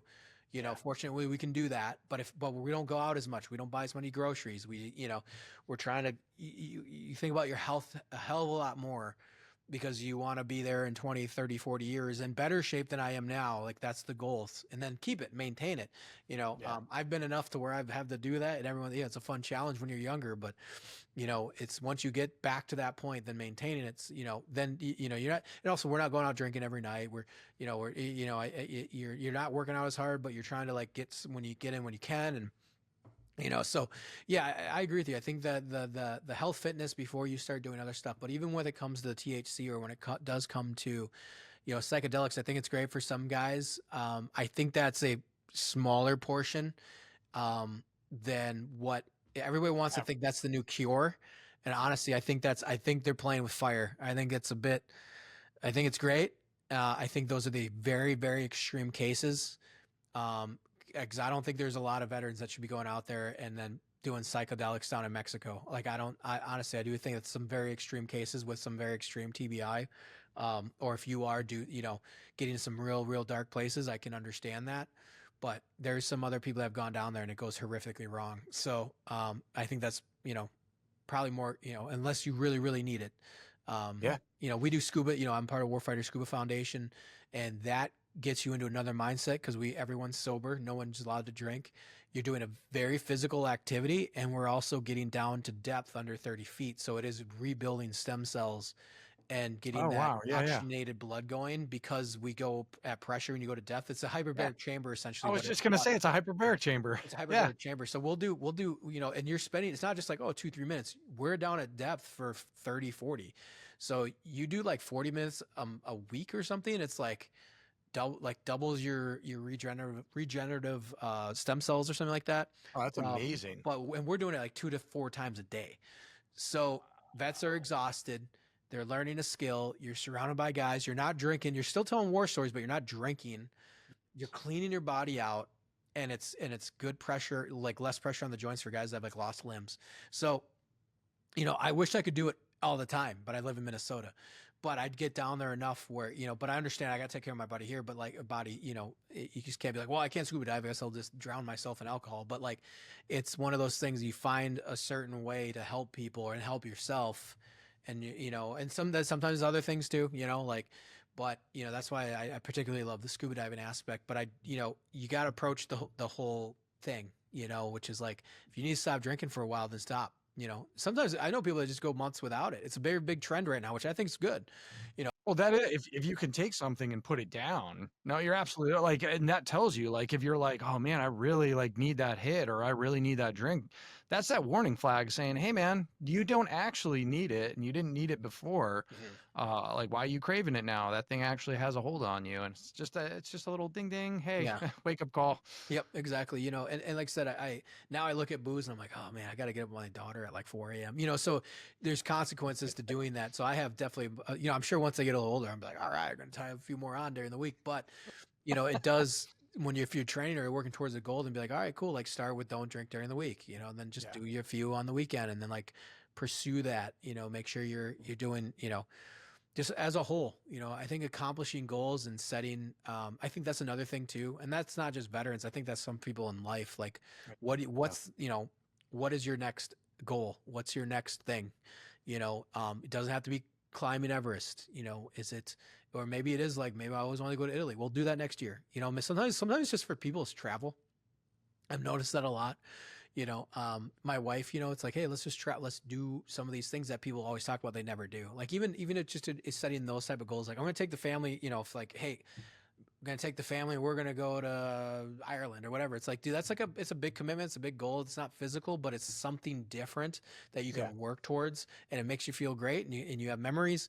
You know, physical, like, hey man, like, why don't you, I want to start running 5 miles again. All right, well, work your way back up. Like, you know, maybe I'm going to do this, or I'm going to do the veterans group. I'm going to go hunting with the veterans. Like, let's set that goal. You know, you know, if it's just something different, something that's going to push your boundaries, maybe physical, maybe mental, you know, I'm going to read 5 books this week. Work up to that. You know, sometimes people think they have to do this crazy thing that everyone needs to know about on Instagram. Sometimes it's not just that. Like, I miss reading. It's like I miss cardio. Like, I can do cardio, but man, it's like getting the time to read. That's hard. So, you know, hopefully one of these years I'll get back into reading again. It sounds terrible that I'm saying that, you know, like I'm dumb as a box of rocks, but like, you know, it's like, yeah, man, I used to read all the time.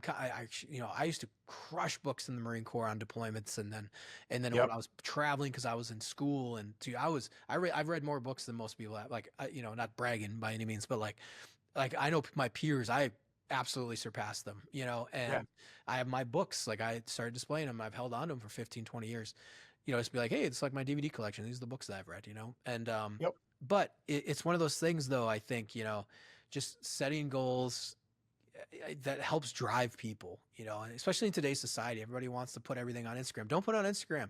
Just do it within your family. You know, like your kids won't care what you post on Instagram. They won't. You know, we have a lot of people in the infancy community. Their lives are fucking disasters compared to what they're posting on Instagram. I know that, you know that, and I hope for the best for them. I was laughing when you were talking before about someone who had the studio and stuff, and I've been to some studios before and seen it, and how they can really make a studio look like home, you know, or some other space, and it's just like, man, half this stuff we're watching out there is not real at all. Yeah, exactly. Like, look, people come to my studio and they're like, it's in my basement, you know. like, yeah, but it's the angles. It's all about angles, but that's what I think though, it's like, sadly, guys have taken their life and everyone thought they were just riding high with their hot wife and kids. And like at the end of the day, and they were doing great. And sadly they off themselves and, or, they're just not doing well mentally. They're in a rut, or they just like they're on their 5th divorce, or but hey, their Instagram account's popping. It's like, that's not how it is, and I It's think, not real. yeah, especially when you start having kids, I think you realize it. Like, it's I was talking with Brian yesterday, a few days ago, and it's like just taking time with them, and what you do in front of them is going to what's matter. And I think that does help for guys that have families, but also like, but if it's with your wife, or maybe if it's your friends or something like that, like your community, your bubble that's around you every day, that's what's going to matter. You can shoot for the stars and do some other stuff, but like, dude, Instagram and the influencer stuff, man, it comes and goes, Yep. How, not to get into specifics, but, we were talking before the podcast, how many do we know that have gone up in the recent months, and now they're coming hard down. Well, that's also, I think too, that the foundation, like ultimately the foundation of the correct support system and the guys that stick together, it just wasn't put together correctly. That takes time. Mm-hmm. And that was actually something that started off with, that was ultimately, and I'm not touting it as this, but like this was part of the whole thing with my book. And then I think that Andrew actually went further with it though, on how he integrated his platoon in there. Cause I have a few of the contacts and stuff where we've kept touch, and I have the call out sheet and stuff. And if anybody ever calls me, I'm like, yeah, or you Yep. need to get a hold of who, but like literally those guys, it's almost, man, quarterly. They're holding a platoon Zoom call with all the guys and stuff. Yep. And I'm like, man, I love what it's done for you guys and brought you guys closer. Like, how do I actually reintegrate that or work that into another project or pass this info along to somebody else to be like, Mm-hmm. hey, you had those pre-existing support groups from guys you were with. Why did we stop? Why doesn't it continue? Why Yeah. did we stop after we left service? Does it have to, especially these days with the technology and stuff? What is an hour long Zoom call that, let's face it, it always ends up being 3 Yeah. when we Yeah. get on with any of those guys. But, that's like a Wednesday night or something. And you check in with everybody. And that not only is accountability, but then you're also having guys that are gonna reach out with problems or something and be like, hey, you know, or on the flip side, the celebrations for stuff. Hey, this just happened in my life, guys, and a lot of them do. They'll cheer from there and be like, man, good fucking job, man. I never saw that coming. That's awesome. Mm-hmm. And so this stuff's already there, but uncovering it and using technology. And it's, I guess you just got to have your heart in the right place when you build something out like that, and be prepared for the long haul. Yeah. Well, I agree. I think that in the early years, Facebook was actually pretty good because you could keep up with guys without having to call them. Throw a comment their way, throw a message. You know what I mean? Like, and I think we're all guilty of it. I think for me, it's like, you just, so, I think about guys all the time. My wife's like, well, why don't you text them or something? I was like, I should, and then like, I think about them all the time, and I should give them a call, and I don't, Yeah. But at the same, I think we have the Facebooks, I think did actually help for a while because you're like, oh shit, I can see what their guys are doing, and so the catching up, could kind of be like, oh, see, oh, that's awesome, but I think as we've just gotten older, maybe it's, for me, it's like just things get so busy, and now I don't even like look at Facebook as much anymore. Or like and I think things have compounded, or we want to see how things are going with other guys, and it does help though. I mean, we got a reunion coming up next year. I know I got to contact my commander about, but I went to the 15-year for my Iraq deployment, and then we should have done a 10-year, or we should probably do a 15-year. That would be this next upcoming year for Afghanistan. But yeah, it's like trying to get those together, or whatever. That is nice to see guys in person, see how they are doing. The guys that do show up, and you just learned that. I didn't realize. I thought one guy had gotten out of the Marine Corps. He actually finished off as like a first sergeant. Like he did, like, oh, I did 20 years. I was like, dude, I thought you fucking got out like after we got back from our first pump, dude. I didn't even know you were even in. And they ended up. He was like one of my seniors, and I was like, oh shit, you just. He's like, yeah, I just retired. I'm like, oh my god, dude, I thought you were. I legit thought that you had gotten out, And but yeah, I think it's catching up and guys sharing the stories. And, I think going back to that, guys who do reunions, like the World War II guys are doing a lot. And I think, I think every generation eventually starts getting into that. I think maybe because we're just getting older, but, trying to hold their reunions, I don't say more often, but I think in the latter years, when you start getting a little older, away from it, guys are starting to gravitate more. Maybe they're settled down, or maybe they're having issues, but maybe, it's, things are going so much, a million miles an hour, those first 10 years or 15, 20 years, I mean, I can't believe it's been 20 years, almost 20 years next year. And I still feel like I'm, 22 years old, figuring out, and It is weird how that works, huh? That yeah, transitionary period just. yeah. Exactly. It's like I've done a lot, but at the same point, I'm like, oh my gosh, so yeah, it just feels that way. But no, yeah, I agree. Calling guys up and see how they're doing, and like I said, it's I guess it's also refreshing too. Sometimes it's just like video calls. Sometimes it's just nice doing them in person. Meeting up with 20 guys and just being like, what's going on? What happened here? This, that. What are you catching up? And I've never regretted it. Anytime I've ever met up with any of the guys, I've never regretted it. You might have that in the back of your head, being like, oh man, I don't know. Sometimes, life is kind of crazy right now, and you're giving the excuses, but then you're like, all right, let's do it. Let's go. And then afterwards, you're like, man, why did I even think that? Yeah, 100%. And I think that too, like I said, I think it's just, yeah. I've regretted, I didn't regret not going to the 10-year, and then I ended up going to the 15, and I'm like, I'm definitely got to go to the 20. But yeah, I agree with you. It's always better to go. You won't regret it. So, but yeah. Well, enough looking back. What's going forward for you, man? I mean, do you have Into the Breach? You've done stuff with, documentary, mini documentary or full documentary with Ukraine stuff? Yeah. So, or a series, like you say. So that was like official with Vet TV. We went into Ukraine and talked with Western forces fighting there, and the Ukrainian forces fighting as well on the ground, and just kind of what life is like. But yeah, that's that. We're looking to do another one of those. So we're trying to find the next story. I'm a freelance, so it's always, I'll get calls for some wild stuff here. Like, we got a documentary we want to make. Like, cool, where's the money? And they're like, oh, well, we'll see. So, it's always like that, which is great. Sometimes people get it off the ground, sometimes they don't. But it's great to be in a point of my career where people start calling me, in the last probably 2-3 years. Like, it's been nice, where it's like, hey, I got a lot of work comes from references. So that's been awesome. So a little last minute stuff, but you end up having great adventures and whatnot. But Into the Breach is great because it gives me one to build something other than I hate to say this, other than a media agency. I'm just you're doing I feel like I'm creating something opposed to like trying to be in a business salesman, if that makes sense. But the Into the Breach is this year's big project. Getting that up and running, and also getting the marketing behind it, and just like everybody else, trying to find building it up. For me, the goal is to be more of a media heavy media, and I don't say media agency, but maybe a media production house a little bit more. So my goal here, either in this year or next year, is to start on my own right now before sponsors. Obviously, everyone's like, oh, well, you gotta.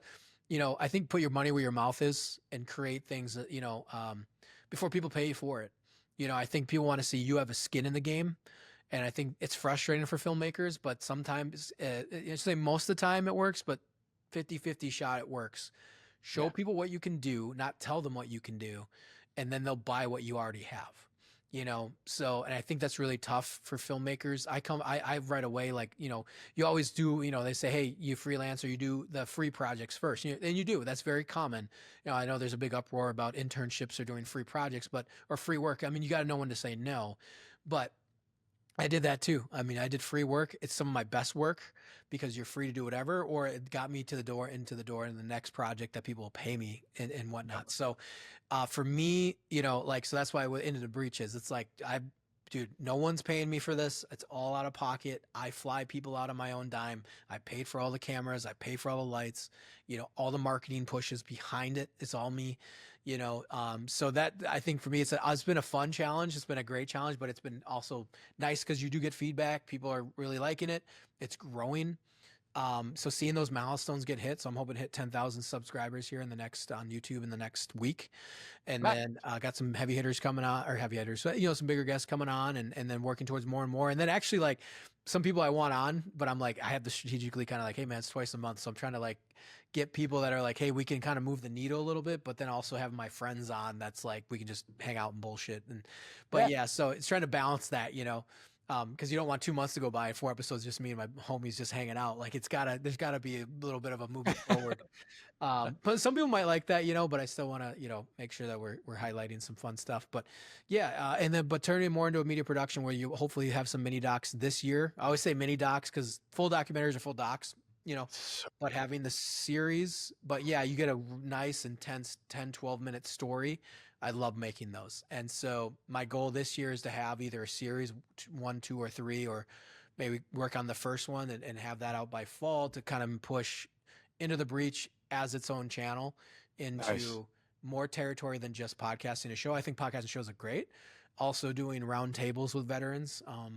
So it's not just always a mini doc. It'll be, you know, my goal is to sit down, like say you guys would actually be a great one. The Argandab River Valley boys, like, Yeah. hey, we're going to talk 2.5 hours. I'm going to bring in 3 veterans from that deployment, and we're going to just do a roundtable, and I'll moderate. But I want, because individual stories are amazing. That's great.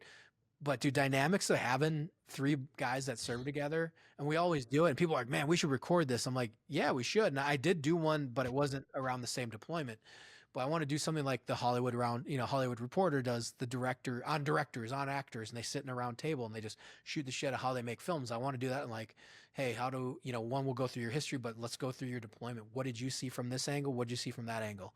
You know, and what was life like? What would you guys do? You know, so getting more into that as well as projects, but having the channel be, you know, it's veteran focused, but it's not all veterans. I think, you know, we'll definitely be expanding into civilian stories and other stories in general that are interesting to me, because it's my channel. I can do whatever I want. So Exactly.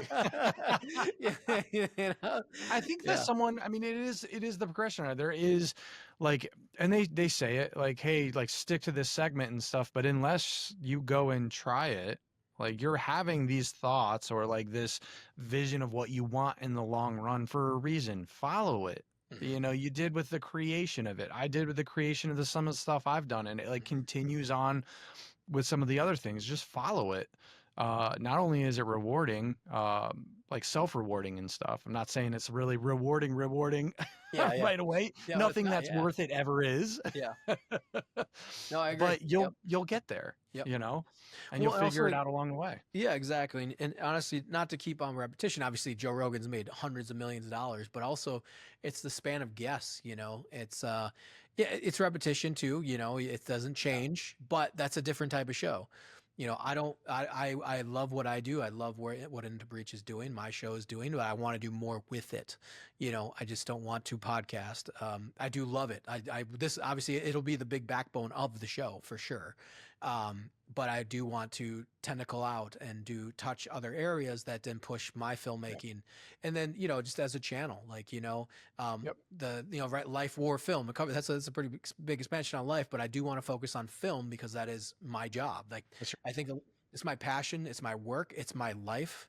You know, we talk a lot veteran heavy stuff, but it is, you know, film is what I live for. That's what I do. You know, so any type of, you know, but it's been great though to work a lot. You know, obviously a lot of my clients are veteran based, and the stories are veteran based, and what they accomplish is veteran based. So, you know, that's worked out very well. But you know, if, you know, I'm trying to be like, hey man, this is how you make a film that has nothing to do with veterans, but we're just making a film. You know, Yep. to me, I want not only just to have the veterans come in, but also film nerds come in and be like, oh yeah, man, like, what do you think of, you know, because a lot of people are like, what's Black Hawk Down? What's your take on that? You know, and it's like, all right, well, Yeah. you know, warfare, how's that going? We talked about before, you know, not only are we watching these films and critiquing them, some of us are trying to get our own films off the ground, our own stories off the ground in that process. And that's, you know, it's, I know. And why would you Yeah. keyhole yourself Yeah. from someone that's all they've ever seen, or like that's the only space that they're really involved in? It's like, hey, you got to expand on that.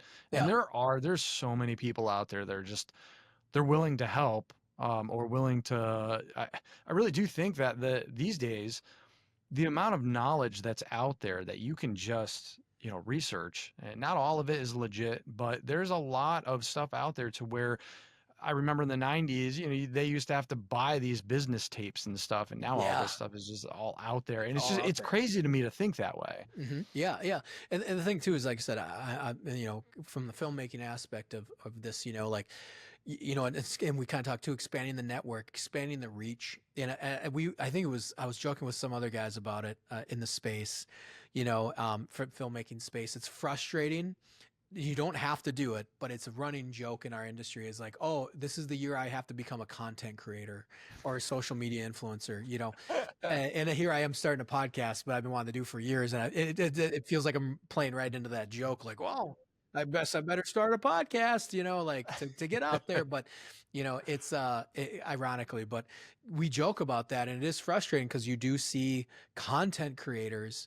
And you're like, but what have you made? Like we've seen a lot of like, like what have you made? Like, where's your client? Awesome. If you're just making money off content, like, dude, that's great. But like, that's not, if I'm a great director or cinematographer, I shouldn't have to have a social media influence of like 100,000, or a YouTube channel. That's, and so I think it's still one of those things that build up in filmmakers' mind, not just veterans, but filmmakers' heads. It's like, oh my God, now I gotta vlog my life, and now I gotta be a YouTuber. And now you don't have to do that, And for me, the Into the Breach outlet, one, I wanted to do a podcast regardless of whether I'm a filmmaker or not. But two, it does give me an avenue and an excuse to then now push myself and be like, you know what? I can make mini docs. It's out of my pocket. I do not expect anybody to pay me for this, but I can say this is for the channel. And it's not just a channel based on mini docs. It's like, love this podcast. And we can now once a month or every 2 months or so, we'll see a mini doc of a foundation I want to highlight and I want to create something for. So I do sometimes think like some guys, like it does help with our network building. So it's like, oh, somebody's on that. Oh shit. There's they eyes mic it on, but don't do it because, I'm not doing this so I can network. I'm doing it because I love what I do. And it does give me another avenue of not only can I do this and love doing it and create and improve myself, but maybe, just maybe someone will see it and they'll be like, hey, let's start a conversation, and so even my social media, like even with on my Instagram, I do post work on Instagram and people will check that, which is great. A little annoying, but they'll check it and they'll be like, hey, you do great work. Can we do some? So at least it gives credentials, but you got to build up to that. I think I get a little, feel like they're behind the 8 ball because they don't have a YouTube channel or because they don't have a podcast channel or because their social media is only 1,000. It's like, dude, that's okay. Like, don't worry about it.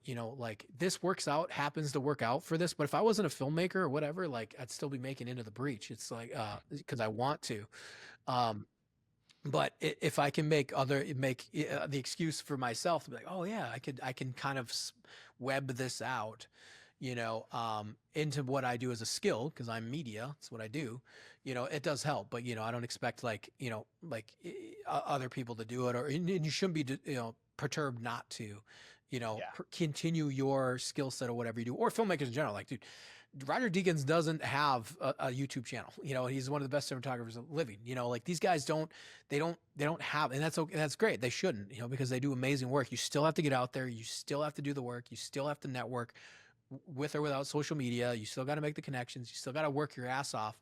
No matter what, it's not an easy gig. I mean, filmmaking or what I say is a blanket filmmaking, but probably media content creation or media, the media production, like, media based projects are not easy getting into this world. Like, every film school you go to or whatever, or media school, it's going to be like maybe 2 people out of the whole class will make a living, maybe 3 or 4, and then one's really going to succeed, who knows, but it ain't the whole class. It's not a class of accountants or nurses, that's not 100% success rate or 98% where they go off and they find a job and everything's hunky-dory.